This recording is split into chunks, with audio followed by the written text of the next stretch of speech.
Welcome to my chow line. Today we're cooking up smoked meatloaf. We're also going to be making mashed potatoes fully loaded, but that'll be another video. It'll be a compilation video or partner video with this one. It'll come out about the same time. So if you want to see the fully loaded mashed potatoes, check out the other video. All right, so in this video we're going to be making the smoked mashed potatoes. We've got ingredients we're going to be using are the bunker bacon barbecue sauce from Grill Your Ass Off, the Cannibal,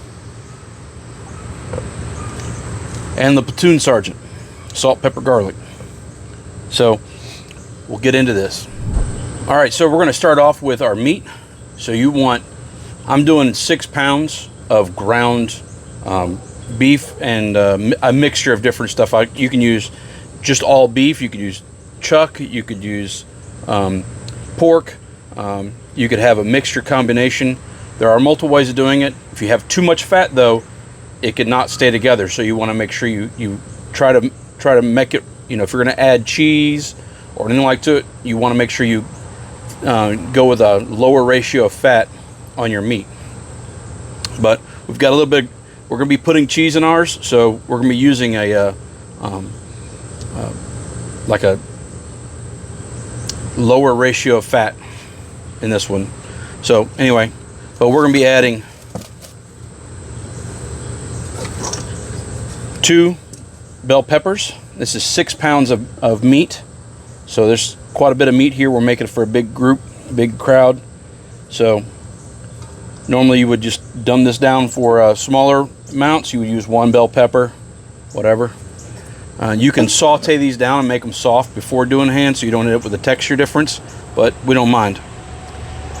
This is 2 small onions or 1 large onion. You can add less onion if you don't like onion, or you can add more onion. Again, a lot of this stuff is to taste for you. And then we've got 2 jalapenos diced up. You can put them in a food processor, make them smaller if you wanted to distribute them more. Sometimes I like having that chew of the vegetable, so I like having that in there. All right, so now got that in there. We're going to add our Cannibal all-purpose spice, and we're going to add probably a 1/4 cup. We got a lot of meat here, so want to make sure we got that. And then we're going to add a little bit of Platoon Sergeant, salt, pepper, garlic. Go with about a 1/2 cup. A little less, about a 1/3 cup of Grill Your Ass Off, the bunker bacon bourbon barbecue sauce. We're going to put a little Worcestershire in here now as well. Just a little bit, not too much. The more liquid you add, the runnier this loaf will end up being, so you want to make sure you go easy on your liquids, or you got to add more stuff to bind it. So for our binder, since I'm not using breadcrumbs because we're trying to do gluten-free, so this is a gluten-free flour. This is approximately an egg for every pound of meat. So we have 6 pounds, we're putting in 6 eggs.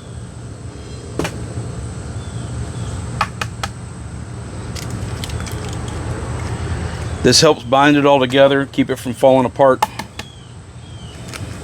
We're going to do some other stuff to help with it as well, but since we're smoking it, it's not going to be in a pan like you would do at home in your oven. This isn't your mama's meatloaf, that's for sure. This is going to be a barbecue, savory, sweet, salty, umami filled meatloaf. All right, and then we're going to mix this up, and then once we get it fully mixed, we'll add our cheese in as we do the loaf, so that way it's not all, we don't end up with cheese melting everywhere. Now you could go with less vegetables. We like having the vegetables in it. Makes it kind of healthy to us, even though it's almost all meat. So, all right, so I'm going to set this in the fridge for a little bit to set up. And then we'll roll it out, make our loaf shape, add the cheese to it, and then we'll stick it in the freezer after we wrap it up again for a little bit to let it firm up even more. But I'm gonna let this sit, let all the spices and all the stuff kind of meld together a little bit, because we just added all that stuff in there. So we want to have time for that any moisture that's in here get absorbed into that flour, get absorbed into the milk powder, and also the seasonings and spices get absorbed into the meat. We're going to do that in the fridge, let it sit for maybe 45 minutes or so while we get everything else set up, and we'll go ahead and get everything prepped to roll this up once it sits in the fridge for a little bit. All right, so we have some aluminum foil out. Our meat's been sitting in the fridge for a little bit to meld together.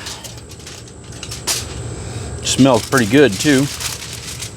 And now, just before, we're going to take this is about 6 to 8 ounces of shredded cheese, about 6 ounces really.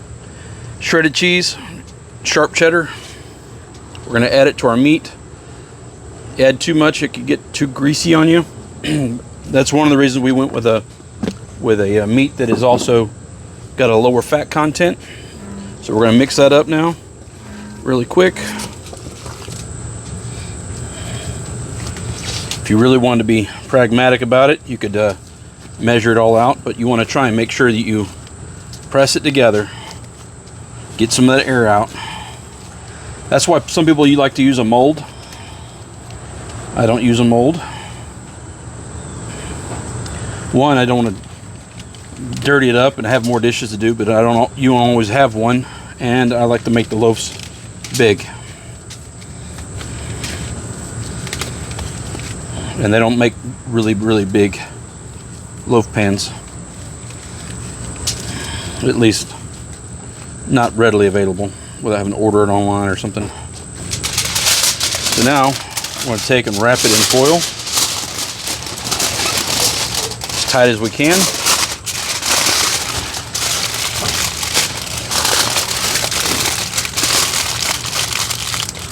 And then that's going to get stuck in the freezer. Do the same thing with this one.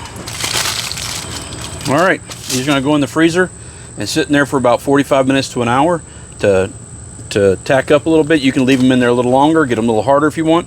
We're going to set them in there for at least 45 minutes. I might leave them in longer, but let them get in there, let them start getting firm and hard, and I'm going to go ahead and start the smoker. All right.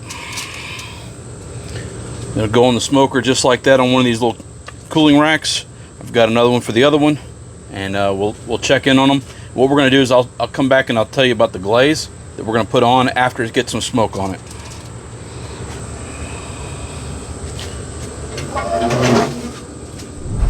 All right, so we're going to make our glaze. We're going to be taking the Bunker Bacon Bourbon Barbecue Sauce from Grill Your Ass Off. That's a mouthful. And instead of mixing it up in a different one here, we'll just do it in this one because this one's pretty much almost empty. So this is perfect. I used up the last of this Worcestershire sauce on it. There's, this is a kind of a to taste glaze. So I'm just taking some of the barbecue sauce, some Worcestershire, and a little bit of honey. That extra sugar. I'm putting that in, it'll thicken it up a little bit. And gonna mix that up. And what we'll do is we'll probably add a little more sauce, barbecue sauce, to this one. And this will be what we glaze on after about 45 minutes. Get some smoke on it, and we'll glaze it every 20-30 minutes till it's cooked all the way through in the meatloaf. That'll give us a nice coating on the outside. It'll also prevent it from getting too much smoke in the meat, because sometimes with a big hunk of meat like this, it can end up being overpowering, take away from the actual flavor of the meat. Put a little bit of that in there. This barbecue sauce is really good, so if y'all get the opportunity to get some of this, it is really good. It's not super sweet and it's not super strong. It's just a really good barbecue sauce. So now that we've made that up, we'll use that as a glaze later, and we may add a little bit of seasoning to the outside of the meatloaf right toward the end. All right, so we're about 30-45 minutes into our cook. I'm going to let this go for another maybe 10 minutes, and then I'm going to glaze them for the first time. Looking good, got some good color on them, starting to crust up a little bit. So we're letting it get some of that smoke flavor on it, then we'll glaze it and then let it start solidifying even more on the outside. So, all right, so we have our 2 meatloafs here. Gonna slice into one of these bad boys. Slightly crumbly. Look at that. Looks really good. Those mashed potatoes, check out the video for the mashed potatoes, so you can see my fully loaded mashed potatoes, but it goes great with this meatloaf. Let's get a taste test going here. Look at that smoke ring. That glaze turned out great.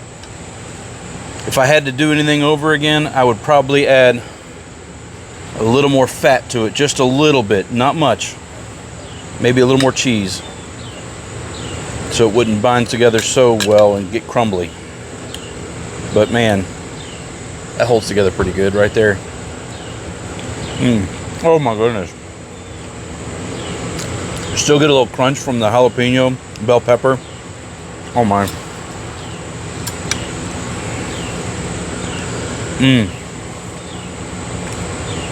That glaze, so good, so good.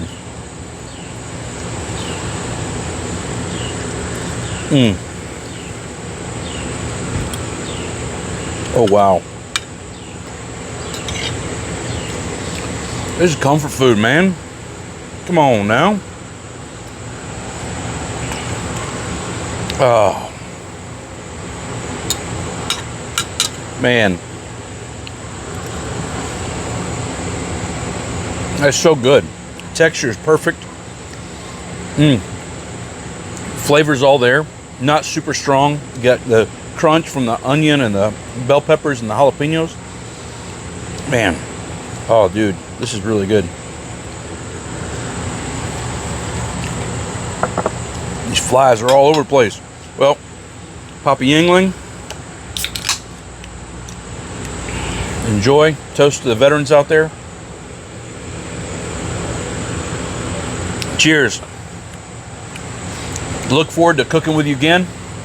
See y'all next time on my chow line.